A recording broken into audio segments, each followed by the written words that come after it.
इस सेक्शन में हम बात करेंगे कास्ट कंसिस्टेंस की। यदि हम हिस्ट्री फ्रॉम बिलो की जब बात करते हैं कि हिस्ट्री फ्रॉम बिलो, तो कास्ट जो कंसिस्टेंस है एक डोमिनेंट फैक्टर और कांस्टेंट फैक्टर रहा है इंडियन नेशनलिज्म में, इंडियन नेशनल मूवमेंट में।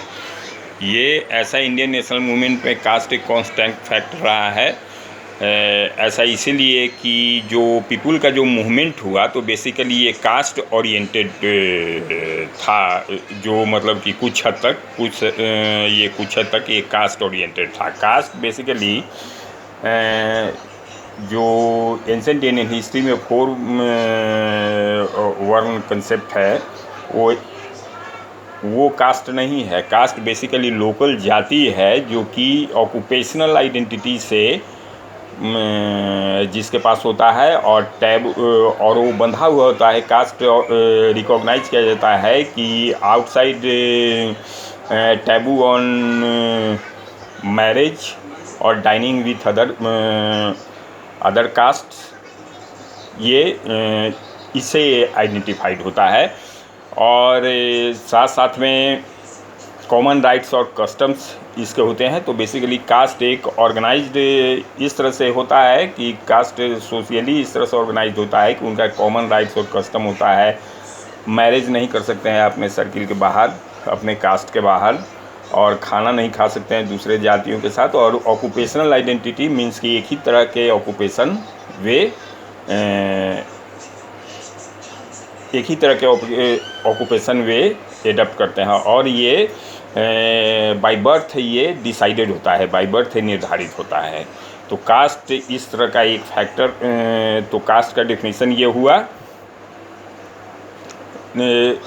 लेकिन ऐसा नहीं है कि जो सोशल जो हायरार्की और सोशल स्ट्रक्चर ऑफ जो कास्ट है, सोशल मोबिलिटी कास्ट में विदिन नहीं होता है। जैसा कि एम एन श्रीनिवास का संस्कृतनाइजिंग टेंडेंसीज है, इससे स्पष्ट होता है कि लोअर कास्ट हायर कास्ट के कस्टम को और राइट्स को एडप्ट करते हैं, और वो सोशल स्ट्रक्चर में हायर फॉर्मुलेशन की वो बात करते हैं और स्टेटस की वो बात करते हैं।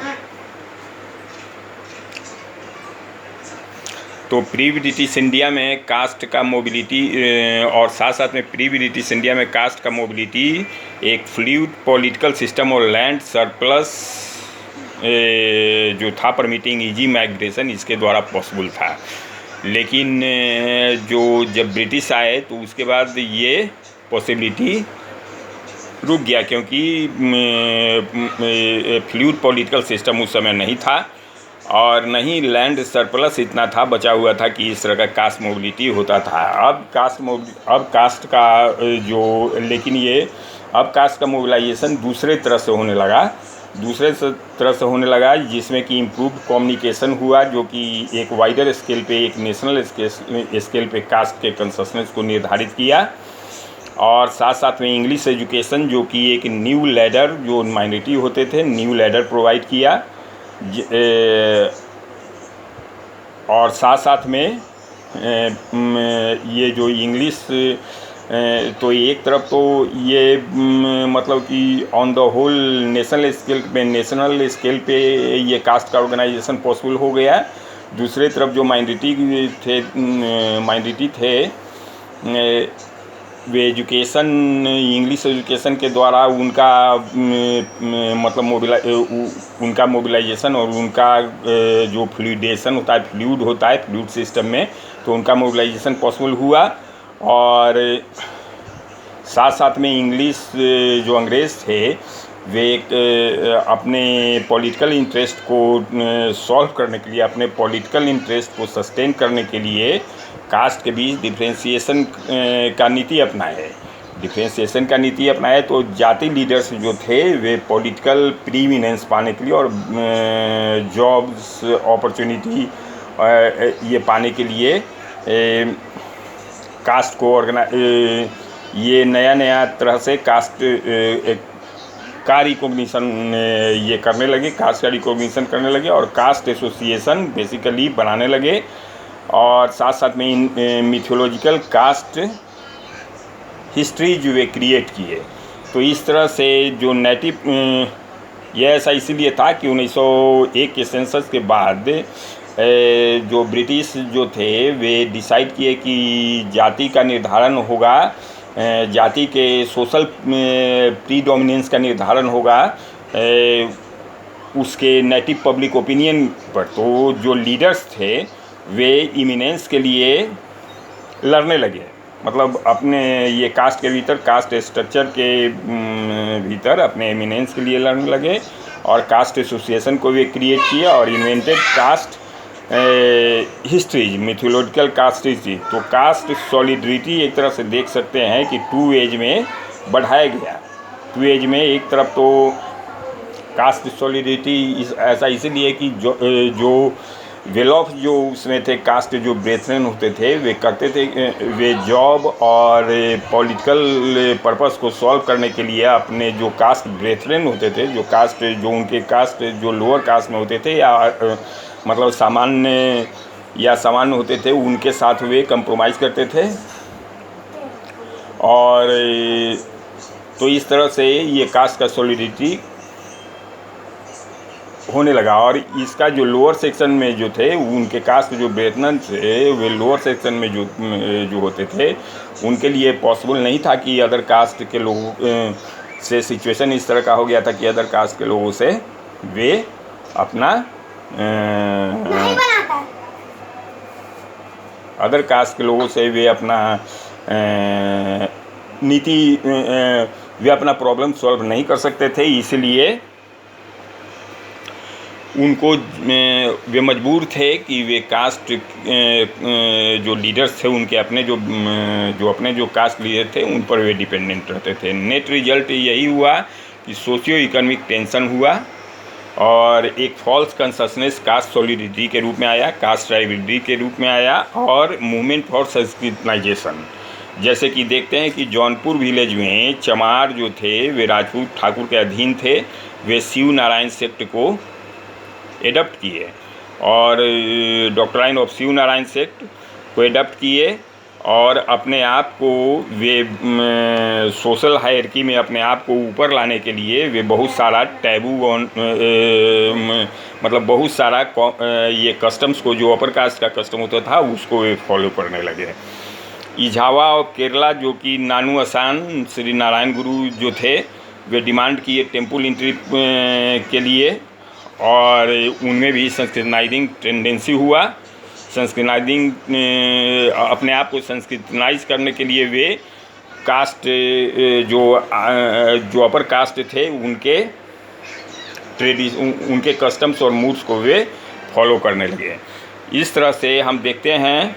और साथ साथ ये इजावा में तो जो ये थे ये में से नमूद्रीपाद उन्होंने तो इतना तक कहा है कि कास्ट एसोसिएशन ही बेसिकली नेशनल मूवमेंट में फ्यूडलिज्म के अगेंस्ट में लड़ने के लिए और नेशनल मूवमेंट में इंग्लिश के अगेंस्ट में लड़ने के लिए एक बेसिक ऑर्गेनाइजेशन है। लेकिन वे इवन इतना तक है, लेकिन फिर उसके बाद बोले कि जब तक कि कास्ट कंसंसस से जब तक कि हम ऊपर नहीं उठेंगे, क्लास कंसंसस में जब तक नहीं आएंगे, तब तक हम लोग का ये नेशनल मूवमेंट का जो रहेगा, नेशनल मूवमेंट का उद्देश्य और ऑब्जेक्टिव ये पूरा नहीं हो पाएगा।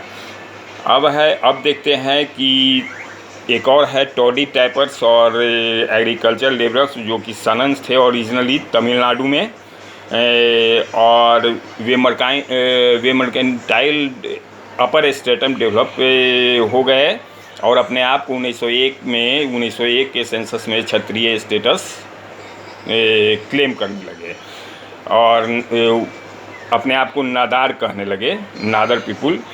उसी तरह से देखते हैं कि टेम्पल एंट्री जो था, टेम्पल एंट्री राइट्स के लिए राइट्स हुआ तिरुनेलवेली में। पाली जो नॉर्दर्न तमिलनाडु में थे वे भी क्षत्रिय स्टेटस को वे भी क्लेम किए। महार्स ऑफ महाराष्ट्र जो कि अंबेडकर के मूवमेंट के बैकबोन थे वे भी अपने आप को संस्कृतनाइज करने लगे और जो गोपाल बाबा वालंकर जो थे वे उनके नेतृत्व में वे अपने आप को क्षत्रिय कहने लगे और कहने लगे कि मार्शल रेस हैं तो इस तरह से ये महार्स और लास्टली जो महार्स का जो नॉर्थ जो इंडिया में जो मार्शल रेस का जो कंसेप्ट था उससे ये प्रभावित हुए थे, उससे प्रभावित थे। तो इस तरह से हम देखते हैं कि बेसिकली जो कास्ट का जो फ्लूइडिटी होता है, जो within the caste, within the social structure, caste social structure, caste का फ्लूइडिटी संस्कृतनाइजिंग बेस्ड पर ही था, संस्कृतनाइजेशन के ट्रेंड पर ही था। लेकिन ऑन द होल ये इफेक्टिव जो कास्ट मूवमेंट जो हम लोग के पीरियड में है वो इंटरमीडिएट कास्ट का है। यह हम देखते हैं महाराष्ट्र और मद्रास में। महाराष्ट्र और मद्रास में इस तरह का था। ज्योतिबा फूले, चूँकि महाराष्ट्र और मद्रास में क्लियर कट ब्राह्मण डोमिनेशन था, तो ब्राह्मण डोमिनेशन था तो संस्कृतनाइजिंग टेंडेंसी तो यहाँ पर था, लेकिन कुछ हद तक रेडिकल मूवमेंट, प्लेबियन जो मूवमेंट होता है वो भी यहाँ था। पीजेंट्स इसमें अपराइज किए, पीजेंट्स का अपराइजिंग हुआ। जैसे कि हम देखते हैं ज्योतिबा फूले महाराष्ट्र में देखते हैं कि एंटी ब्राह्मण टॉक्सिन जो है जो दिया गया ज्योतिबा फूले के द्वारा संशोधक समाज और गुलामगिरी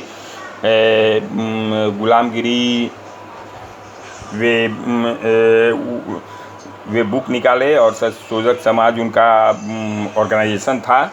वे लोअर कास्ट को हाइपोथेटिकल ब्राह्मण से बचाने के लिए अपील किए।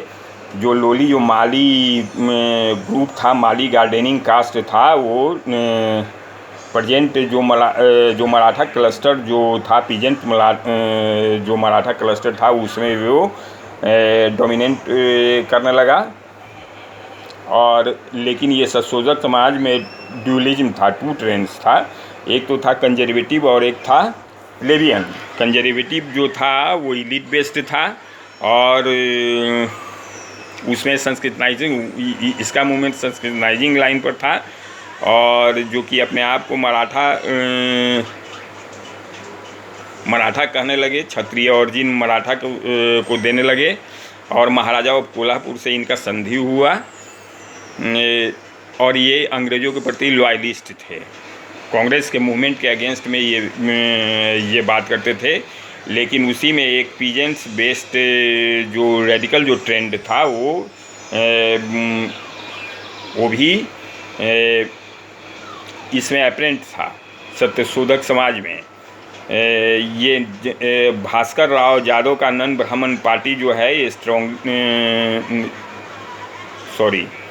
भास्कर राव मराठी वर्नाकुलर को ये ज़्यादा करते थे, इंग्लिश से ज़्यादा मराठी वर्नाकुलर को। और ये जो संस्कृतनाइजिंग ट्रेंड है उसको ही केवल ये सहारा नहीं माने अपने अपलिपमेंट के लिए। वे साथ साथ में एंटी कास्ट थे, मतलब कास्ट सिस्टम को एज ए होल वे डिनाई करते थे। इस तरह से हम देखते हैं कि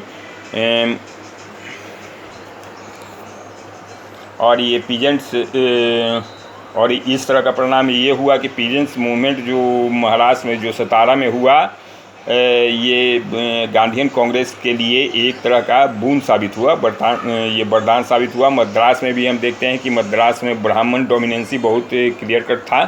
तो यहाँ पर जो ब्राह्मण डोमिनेंसी था तो यहाँ पर जो तमिल बेल्लालास थे, तेलुगु रेड्डीज, कामाज और मलयाली नायर जो थे वे ब्राह्मण के अगेंस्ट में ये अपना ये जाति का निर्धारण करने लगे, अपना जाति मूवमेंट को ये आगे बढ़ाए, ब्राह्मण के अगेंस्ट में ये बढ़ाए। क्योंकि ये बहुत ही ये टैक्स पेयर थे, तमिल बेल्लालाज और तेलुगु का रेड्डीज, कामाज, और नायर जो थे ये बेसिकली टैक्स पेयर थे और एग्रीकल्चरिस्ट थे, लैंड होल्डर थे। तो इसमें ऐसा देखा जाता है कि यहाँ पर भी जो अंग्रेज़ थे वे एक सेक्शन को दूसरे सेक्शन के अगेंस्ट में प्ले करने में बाज नहीं आए। लेकिन ऐसा ये भी नहीं कहा जा सकता है कि ये मूवमेंट जो जितना इनका मूवमेंट केवल संस्कृतनाइजिंग लाइन के अगेंस्ट में था। कास्ट मूवमेंट संस्कृतनाइजिंग लाइन पर तो होता था, संस्कृतनाइजिंग लाइन पर था। सेल्फ रिस्पेक्ट मूवमेंट जो साउथ में जो हुआ, महाराष्ट्र ये तमिलनाडु में, वो एथेइस्टिक था, संस्कृतनाइजिंग से उसका कोई लेना, संस्कृतनाइजेशन से उसको कुछ लेना देना नहीं था। और ये एक तरह से सभी कास्ट मूवमेंट को ये नहीं कहा जा सकता है कि कौन संस्कृतनाइजिंग लाइन पर था और कौन कि सभी संस्कृतनाइजिंग लाइन पर ही चले थे। बेसिकली अगेंस्ट में भी ये होते थे। ब्राह्मण डोमिनेशन क्लियर कट था नॉर्थर्न और मतलब ब्राह्मण डोमिनेशन लेस क्लियर कट था नॉर्थर्न और ईस्टर्न इंडिया में। और ये बफर में थे राजपूत और कास्ट, जैसे जो कि यूपी और बिहार में जो थे। बंगाल में कास्ट और वैद्यास थे। वैद्याज जो ये थे कास्ट थे, वो ऑल इंडिया ऑर्गेनाइजेशन बना चुके थे। वे ऑल इंडिया एसोसिएशन और न्यूज़पेपर, वे उनका न्यूज़पेपर था इलाहाबाद कास्ट समाचार। इलाहाबाद जो बेस्ट था वो कास्ट समाचार था। ऑल इंडिया लेवल ऑर्गेनाइजेशन बनाए हुए थे। कारण था कि उनमें एजुकेशन बहुत ही अर्ली स्टेज में आया, ये एजुकेशन बहुत ही अर्ली स्टेज में आया। और वे फैमिली से ही रिलेटेड, जैसे कि मारवाड़ी का होता है या मारवाड़ी का हुआ, तो इस तरह से वे फैमिली से ही कनेक्टेड उनका जो ट्रेड होता था। तो इस कारण से वे जो इंटर प्रोविंशियल जो प्रोफेशनल जो ऑर्गेनाइजेशन होता है उसको वे बनाने में सक्षम रहे। महिष्या बेटर ऑफ जो कैवरात जो मिदनापुर के थे, वे अपने आप को महिष्या कहने लगे और जाति निर्धारणी सभा का 1897 में स्टार्ट की है। सेंट्रल महिष्या समिति 1901 सेंसस में वे ऑर्गेनाइज किए। और जो ये प्रोवाइडेड किया गया, लीडरशिप प्रोवाइड किया गया लोकल ज़मींदार और लॉयर्स के द्वारा, ट्रेडर्स के द्वारा। और ये ऑफन नेशनल मूवमेंट के साथ चले थे, ये नेशनल मूवमेंट को सपोर्ट किए थे। वहीं पर देखते हैं कि नामशूद्र और फरीदपुर नेशनल मूवमेंट के अगेंस्ट में थे। कारण इसके पीछे था कि ये लोग बेटर कंडीशन में, ये लोग बेटर कंडीशन में ही थे। ये समझते थे कि इमीडिएट ऑपरेशन इनके लिए इनका ऊपर वाला था। तो इसलिए तो इस तरह से देखते हैं कि caste basically Indian national movement में एक बहुत ही डिसाइडिंग फैक्टर होता है। यदि हम इस इंडियन नेशनल मूवमेंट को का अध्ययन करेंगे तो इसमें कास्ट एक बहुत ही डिसाइडिंग फैक्टर होता है। और कास्ट कंसेशनस के बाद हम कॉमनल कंसेशनस का बात करेंगे नेक्स्ट सेक्शन में। Thank you.